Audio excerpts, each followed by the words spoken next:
je précise une chose, je suis né le 8 février 1924, j'ai 92 ans. Ah oui. Et une première partie de la guerre, je l'ai connue à Biarritz. Je suis arrivé à Pau, je suis natif, je ne suis pas loin, mais à la mort de mon père, qui était un combattant de 14-18 et qui est mort gazé de guerre, ma mère a eu un emploi réservé au PTT comme femme de ménage et nous sommes partis à Biarritz. Donc, depuis 1935, je suis biarro, jusqu'à 1941 où j'ai dû m'enfuir. Voilà. Allez, il faut si situer vous un avez peu des la... questions. Alors, D'accord. j'oubliais quand même, il parle de son âge. Moi, à la rigueur, ça ne m'intéresse pas trop. Ce qui m'intéresse, quel âge avez-vous quand vous êtes entré dans la résistance? 16 ans. En 16 ans. Mais ça ne s'appelait pas la résistance. C'est pas d'indiscrétion, quel âge qu'il a? 15 ans. Bon, tu vois, le même âge. Voilà, on continue. Oui, mais c'est un peu spécial. Hein. Il faut dire que je suis orphelin d'un combattant de 14-18. Mon père est mort à l'âge de 34 ans, gazé de guerre. Donc déjà, dans la famille, il y avait les gens de mon époque, c'était le culte des combattants de 14-18. Et en plus, quand le père était décédé, à l'âge de 10 ans, j'étais orphelin. Donc, dans un milieu, je ne dis pas évolué, mais enfin beaucoup plus que la moyenne de l'époque, j'avais deux grands-mères, maternelle et paternelle, qui étaient des femmes engagées, volontaires comme voisins. L'une était communiste et l'autre était maurassienne, c'est vous dire. Les repas familiaux, c'était animé. Il faut leur expliquer maurassienne à quelqu'un qui était pour Maurras. Qu'est-ce que ça Voilà, veut c'est dire? extrême droite. Voilà. Extrême droite parce qu'elle était profondément sous l'emprise de l'Église et elle ne voyait que par les curés. Ce que disait un curé, c'était parole d'évangile, c'est tout. Tous les autres, elle aimait mon père parce qu'il était brave, tout, mais elle le haïssait parce qu'il était communiste. Il réunissait tous les sentiments qu'elle pouvait éprouver. Voilà, mais vis-à-vis de nous, ça a été la même chose. Hein. Elle s'est emparée le jour où mon père est décédé. Elle vivait donc avec nous, avec mon père, ma mère et tout ça. Elle s'est emparée du pouvoir. Quand je dis qu'elle s'est emparée du pouvoir, ma mère a été éteinte. Ma mère était une femme gentille, elle était cultivée, mais elle était sous la domination de sa mère. Voilà. Alors quand je dis qu'elle a pris le pouvoir, c'est que les curés sont venus à la maison. Et que moi je ne peux pas les sentir. Voilà, c'est une aparté. Ça dit l'époque, hein, ça correspondait beaucoup à oui, cette époque-là. Mais par contre, j'adorais mes grands-parents paternels, ma grand-mère paternelle et mon grand-père paternel. Je les adorais. Tandis que ma grand-mère maternelle, qui m'a élevé, mais j'avais un sentiment, il a fallu que je m'enfuis. C'est pour vous dire l'autorité qu'elle avait. À la mort de mon père, j'avais entendu tout de suite, on habitait tout près d'ici, 18 Passage au Paris, c'est à côté de la clinique Marzé. Et encore la petite maison, c'est une petite maison qui est attenante à la clinique. Eh bien, dès l'instant que mon père est mort, le curé Campos s'est installé à la maison. Et un jour... Installé à la maison? Oui, enfin... Il venait souvent. Et voilà. Voilà. Et un jour, j'étais toujours un peu curieux, j'ai entendu qu'il parlait de séminaire et tout ça, et j'étais en question là-dedans. Et finalement, ça s'est confirmé, j'avais bien entendu qu'on avait décidé de mon sort et qu'on voulait me foutre au petit séminaire à Bayonne. Eh bien, durant une journée, je me suis caché, il a fallu qu'on alerte la police, on me cherchait partout. Et le soir, j'en avais marre. Autrefois, on avait une table ronde dans le salon avec des tapis, vous savez, enfin des tapis, ou des, je ne sais pas comment on appelle ça, des couvertures qui descendent jusqu'au sol. Je m'étais caché là-dessous. Et c'est là où j'avais entendu le dialogue du curé et de ma grand-mère qui avait décidé. Et bien, je me suis caché. On a alerté la police, on m'a cherché partout. Et le soir, au repas, j'en avais marre, moi, d'être sous la table. J'ai fait des chatouilles aux gens de ma sœur, et on m'a trouvé là-dedans. Alors tout le monde a été très content. Et ma grand-mère, maternelle, me demandait pourquoi j'avais fait ça. J'ai dit, ouais, si jamais tu m'envoies chez les curés, vous ne me voyez plus. Ça a été une alerte, mais ça marquait. On m'a plus emmerdé. Voilà, ça c'est des apartés de la jeunesse. Autrement, j'étais plutôt turbulent, j'étais enfant de cœur. Et puis, on est parti à la mort de mon père, on est parti sur Biarritz. Et à Biarritz, ma mère était donc avec on appelait ça un emploi réservé, elle était femme de ménage au PTT. Et moi, à Biarritz, j'ai été libéré parce que ma grand-mère a décroché les curés, hein, il n'y avait plus la même ambiance, et le curé Campo est resté dans son coin et on n'en a plus parlé. Mais moi, c'était fini, je n'ai plus participé. Voilà. Et après, les années passent vite et arrive la guerre. Ah ben, la guerre, alors, bon, la guerre, on avait cet avantage d'avoir un poste radio. À l'époque, il n'y en avait pas beaucoup, mais contrairement à ce qu'on peut penser, c'était pas la misère chez nous. Ma mère touchait la pension de guerre de mon père, qui était un grand mutilé, touchait la réversion de sa pension de travailleur au PTT, donc on était parmi, je ne dis pas aisés, mais enfin on n'avait pas de problème. Ça fait que, comme ma grand-mère et ma mère étaient toujours, j'ai toujours vu des livres à la maison, il y avait des monceaux de livres, elles se tenaient au courant, politiquement parlant et tout, hein. Donc on se tenait bien au courant. Voilà. À l'époque, accéder aux livres et aux journaux, c'était bien. Ah oui, ma grand-mère était, vous voyez quand même, pour montrer le degré, je ne dis pas intellectuel, mais enfin, de sensibilité, elle était abonnée à la Veillée des Chaumières. La Veillée des Chaumières, c'était un petit recueil hebdomadaire, c'est un roman, comment on appelle ça? C'était pas photo, il n'y avait pas de photo à l'époque. Hein. C'était une histoire chaque fois. Oui, c'était les romans dans la presse, à épisodes dans la presse. Oui, aussi, l'Élysée, oui, parce que ça existait, ça aussi, dans la presse, il y avait un feuilleton, on appelait ça un feuilleton, qui était tous les jours, c'était une suite. Donc on a été habitué à avoir des livres autour de nous. Moi, durant le maquis, j'ai préparé des concours. Quand je dis le maquis, c'est pas le maquis tout de suite, hein, parce que j'étais caché chez des gens, soit des fermiers, soit des amis de mon père, et je recevais un journal qui à l'époque s'appelait Jeunesse Magazine, et puis qui à l'occupation a disparu, mais à l'occupation je m'étais trouvé un autre dérivatif, je préparais des concours pour des écoles d'apprentissage. Autrefois, vous aviez les PTT qui avaient ouvert une école d'apprentissage à divers métiers de la poste.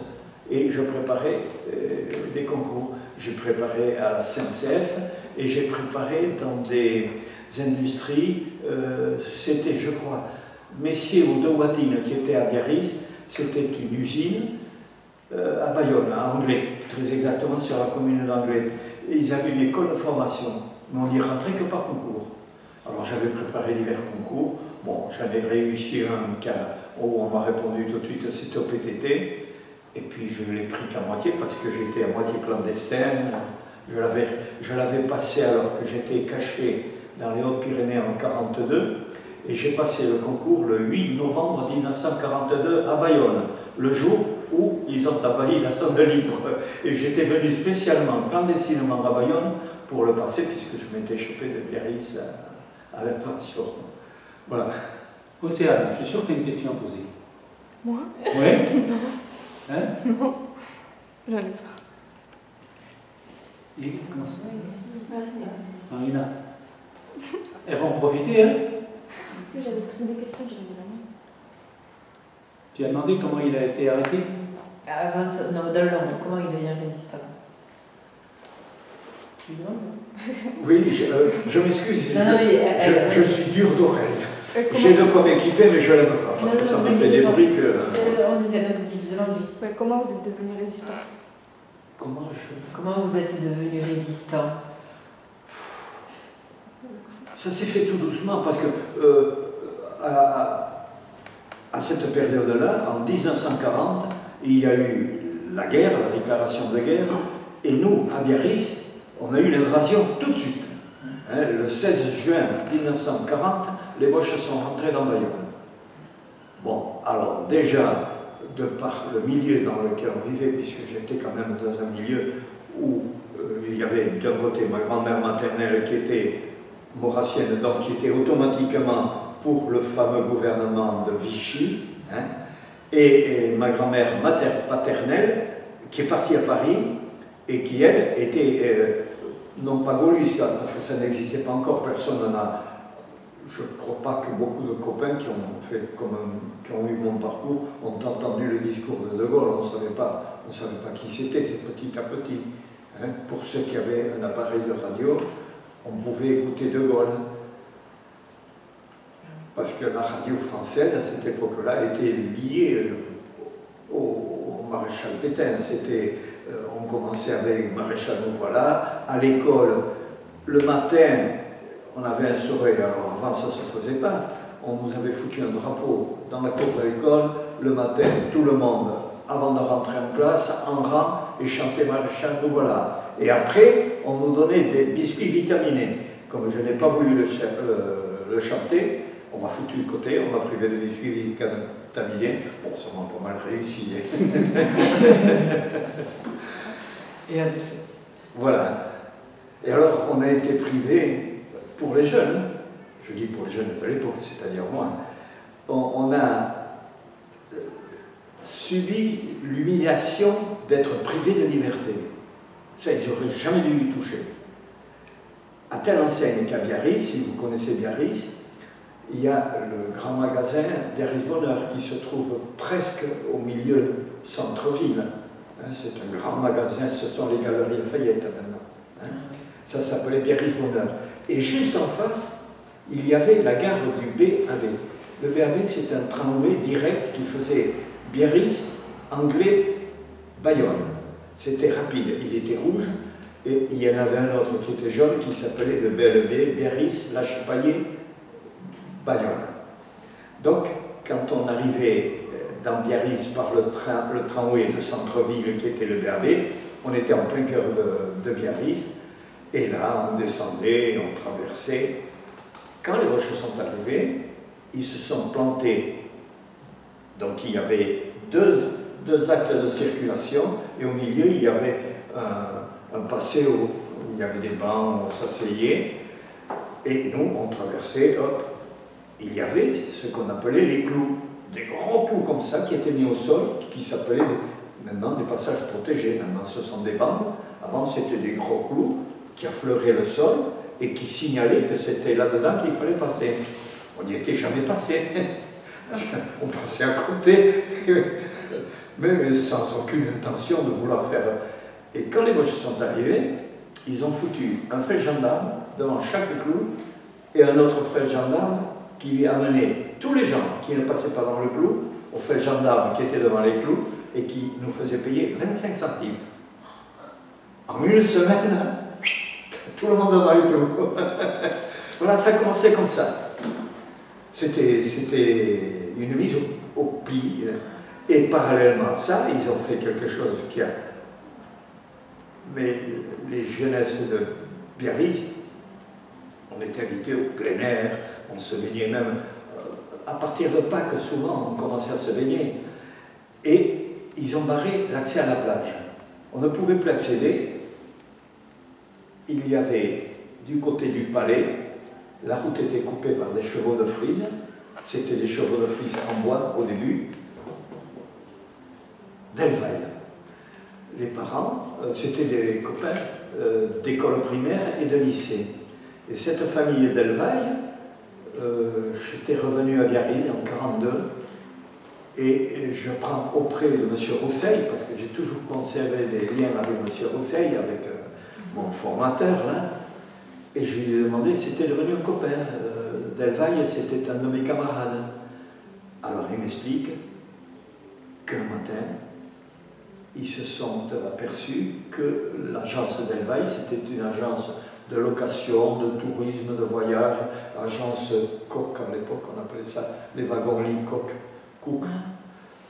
Enfin, c'était une agence et de voyage et immobilière. Ils avaient disparu. On n'a jamais pu entendre parler. À Biarritz, on a été mis devant le fait accompli, sans bruit, sans rien, ils ont raflé tous les juifs. En une nuit, tout a été réglé. Et alors, un individu que j'ai malheureusement eu l'honneur, non, c'est le désavantage de le connaître, c'était un agent de la Gestapo qui s'appelait Ostarcher.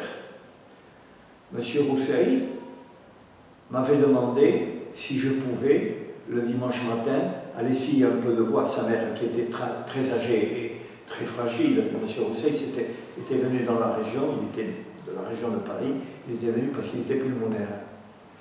Et donc, il m'avait demandé si je pouvais venir le dimanche. Bien entendu, il me rétribuait. Et le premier matin, où je vais pour faire scier du bois chez Madame Rousseil, il vient me voir. Alors moi, toujours autorité, j'ai été un peu, vous savez, pas trop.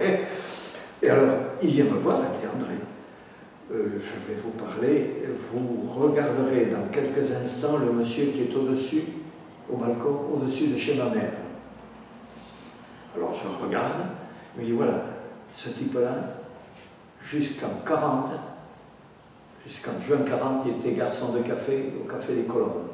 Maintenant, c'est un des membres de l'AFR, donc de la Gestapo.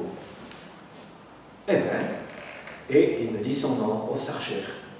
Alors je l'avais regardé et il me dit, il est probable qu'il va venir vous demander qu'est-ce que vous faites là, quels sont les rapports avec M. Rousseil. Alors vous lui dites que vous êtes apprenti et que je vous ai demandé, vous pouvez lui dire, mais ne lui dites rien de vous. Hein, rien. Ouais, ça n'a pas loupé. Je perds M. Rousseil, j'ai Ostarcher qui vient. Alors, c'est bien les jeunes comme toi de travailler le dimanche. Ça, c'est bien, ça me fait plaisir, enfin, un ratin. Et c'est lui qui m'a arrêté quand j'ai été arrêté en 1944 à Bière et qui me sort. Jamais j'aurais cru quand j'étais venu travailler chez Madame Rousseil que tu deviendrais un voyou, tu parles à ce con-là. Mais ce type-là, je l'ai revu en 1950. Je l'ai revu à Erre-sur-Adour. J'étais en train de faire, j'étais artisan électricien, j'étais en train de faire une clinique au docteur Lafitte, et le docteur Lafitte, on avait convenu que plutôt que de lui faire payer des déplacements, il me prenait en charge et il me trouvait une chambre en ville et je mangeais avec lui le midi, le soir souvent, bon, il était jeune, il partait faire ses affaires et moi je rentrais. Et un jour, j'étais en train de travailler donc pour le docteur... Lafitte. C'est pas Lafitte. Andriani, docteur Andriani, clinique du docteur Andriani. Et on mangeait juste à un restaurant qui était en face, dans la rue principale. Je sors, je tombe nez à nez avec Ostarcher et des officiers américains. Mais j'ai fondu, j'ai pas pu tenir debout. Et lui, qu'est-ce qui vous arrive? Je lui ai dit, la Gestapo. Ce salaud-là, il était interprète au camp de Capsieux chez les Américains. Voilà. Mais et après, je l'ai revu. Oh, c'était un Allemand avec un nom pareil. Comment il s'appelait? Ostarcher, c'est un Suisse. Ostarcher. C'est un Suisse. Ah, je l'ai connu personnellement, je peux dire, celui-là. Hein. Et il était très heureux. Et quand il m'a interrogé, c'est lui qui m'a fait l'interrogatoire d'identité. Et il était très heureux de me dire qu'il m'avait connu à Biarritz. Alors, comme je ne voulais pas lui donner ce plaisir, il me dit, tu te souviens pas de moi? Non, pas du tout. Il était outré, je me souviens de lui. Et c'est lui qui m'a ouvert l'arcade sourcilière avec son pistolet. Il était tout argenté, parce que je lui avais raconté quelque chose que je me souviens plus quoi, mais qui ne lui convenait pas, papa. Allez, ça pissait dans sa poupée. Donc je l'ai connu bien. Bien. Je vous dirais que quand je l'ai aperçu en 50, je suis rentré tout de suite à Pau, et j'avais un camarade, Loulou Lavie, le fils du quincaillier, pour ceux qui sont de Pau, le quincaillier Lavie et Larry Cassenon. Nous étions en prison ensemble, et on avait eu, je ne dis pas se plaindre, ne se plaignait pas, on avait été interrogé par lui. Il me vient une question, là. Oui. Il ne vient pas l'idée à ce moment-là, quand on le rencontre 5 ans après la guerre, avec tout ce qu'il avait fait, de lui faire avaler son bulletin de naissance, là. Eh bien, mais j'attendais pas que vous me le disiez, hein. Je l'ai quitté. Mais alors, dans l'instant qui a suivi, j'ai prévenu le Tavanriani que je devais m'échapper, hein, sans lui dire pourquoi. Je suis rentré à Pau et je suis allé voir mes copains. Mes copains, c'était Loulou Lavie et le frère des Dari Grand, des deux frères qui ont été tués. Et c'était pour les faire à Pau. Et alors on m'a dit, surtout, ne mange pas, c'est toi qui aurais les bernes. Il était protégé, et à Pau, à la Libération, j'avais été réintégré au PTT. J'avais été réintégré, comme il n'y avait pas de place dans la technique, ils m'ont mis au tri. Alors j'avais mis tous les copains au parfum, et je leur ai dit, si vous voyez une carte, parce qu'au tri, tout passe entre vos mains. Hein. Et alors comme j'avais ma petite auréole de la guerre, de clandestinité, je leur avais expliqué qui c'était. Et alors qu'il était incarcéré à la prison de Pau, et toutes les cartes qu'il a faites, toutes sont passées. Je les ai eues, toutes et toutes ont été photocopiées. Il n'y avait pas de photocopieuse comme maintenant. C'était photographié, micro-photographié. Et puis, un jour, je vois une carte où il dit « Il est probable que je serai pour Noël parmi vous ». Alors qu'il avait été condamné à mort.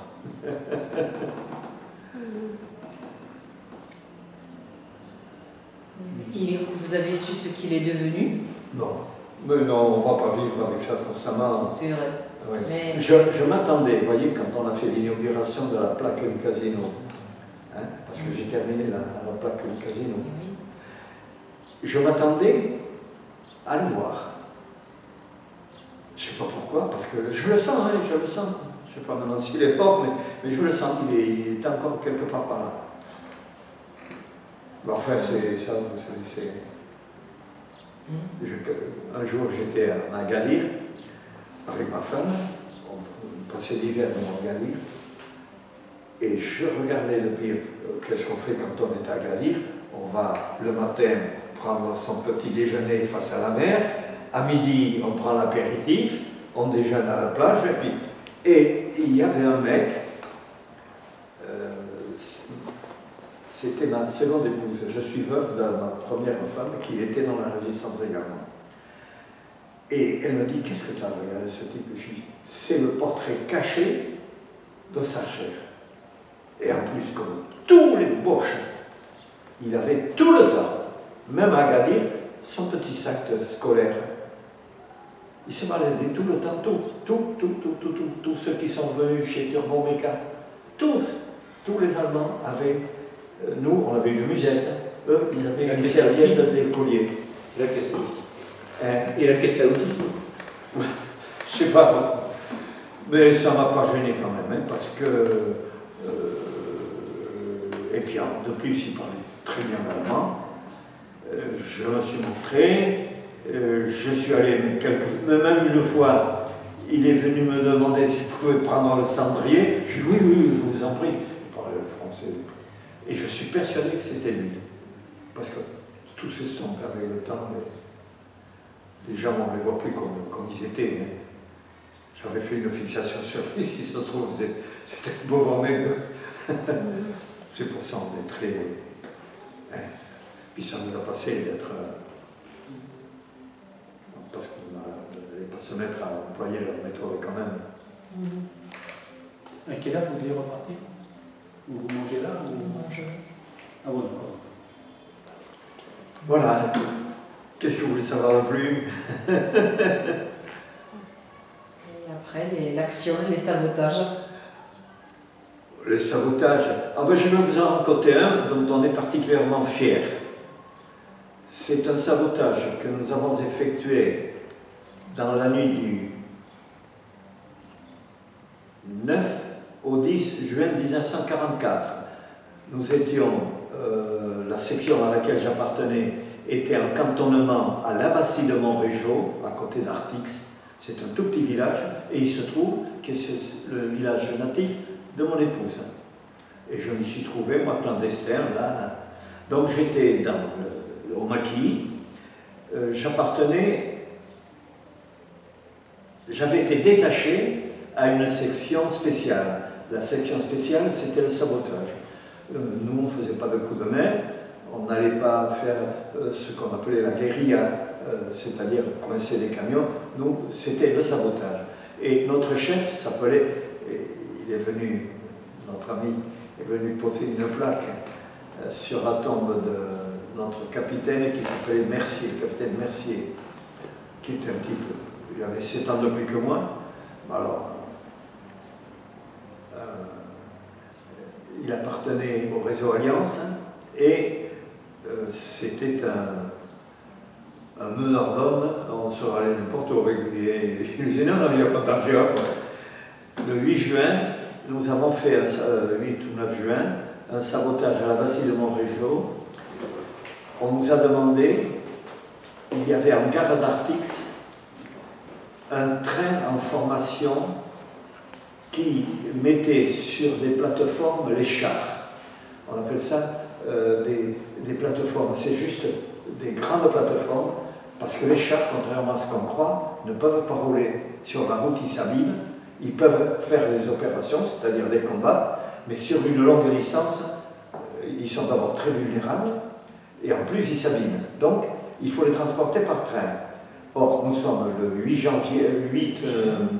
juin 1944, et on nous dit qu'à Artix, il y avait un train en formation qui allait partir probablement dans la nuit du 8 ou du 9 sur le front de Normandie. Donc, il fallait les arrêter. Arrêter un train de blindés. Hein? Alors, Frischel me dit, non, non, non, vous allez voir, ça va se faire tranquillement. On a abattu 14 pylônes de la SNCF. Les pylônes de la SNCF, je ne sais pas, vous n'avez jamais vu, parce que c'est énorme. Hein? On est minuscule à côté. Et alors, on a fait tomber 14 pylônes, c'est-à-dire entre deux gardes-barrières de Poil-l'Escar et de l'Abbassie de Montrégeau. Ça représente à peu près 1,5 km ou 2 km d'intervalle. On a fait sauter 14 pylônes, on l'a loupé. Les pylônes, au lieu d'être cassés, ils se sont juste penchés. La SNCF, dans la journée, avec des équipes en renfort, ont tout ramené avec des tirs à fond. Ils ont redressé, autrement dit, les trains pouvaient repasser. On est reparti le lendemain, alors c'est là où jamais on doit faire ça. Jamais on ne revient sur un sabotage s'il a été loupé. On y est revenu et on l'a réussi, parce qu'on court le risque que chaque... Et là, ça s'est pas fait. Il n'y avait personne, on nous a laissé le terrain libre, et ce coup-là, on les a pêchés. On les a baissés. Résultat, cette colonne a été obligée de partir par la route, et c'est celle qui est partie à Moissac, qui est partie à Oradour-sur-Glane et tout ça. Mais on l'a empêché d'aller en Normandie. Elle n'a jamais pu monter en Normandie. Voilà, c'était notre petit... Cette division d'Aistrage qui remontait, ils savaient que leur blindé n'avait pas pu partir, ils le savaient que c'était un sabotage. Quand ils ont entendu péter 14 bombes, oui, et qu'ils ont vu que sur presque 2 km ou 3 km la voie n'était plus praticable, surtout que la première on l'a loupée.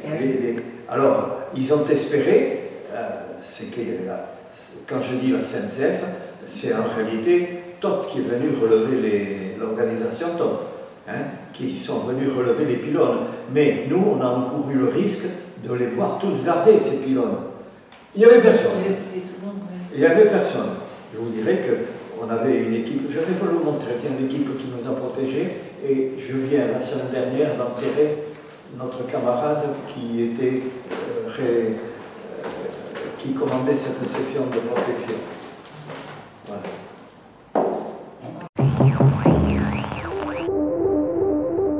Veuillez écouter maintenant des messages personnels. Message important pour la cigogne. nous sommes sans nouvelles de la cigogne et voudrions qu'elle joue du piano le plus vite possible. Nous disons, message important pour la cigogne, nous sommes sans nouvelles de la cigogne et voudrions qu'elle joue du piano le plus vite possible. Clarisse a les yeux bleus. Nous disons, Clarisse a les yeux bleus. Message pour Jupiter. Nous disons, message pour Jupiter. On vous attendra demain matin à 7 heures. Du bulldog au sanglier. Vous recevrez encore des amis ce soir.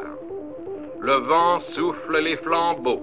Nous disons, vous recevrez encore des amis ce soir. Le vent souffle les flambeaux. Le cottage est pittoresque. Nous disons 2 fois. De la Terre à la Lune. 4 amis visiteront le cottage ce soir. Accueillez-les bien. Nous disons, 4 amis visiteront le cottage ce soir. Accueillez-les bien.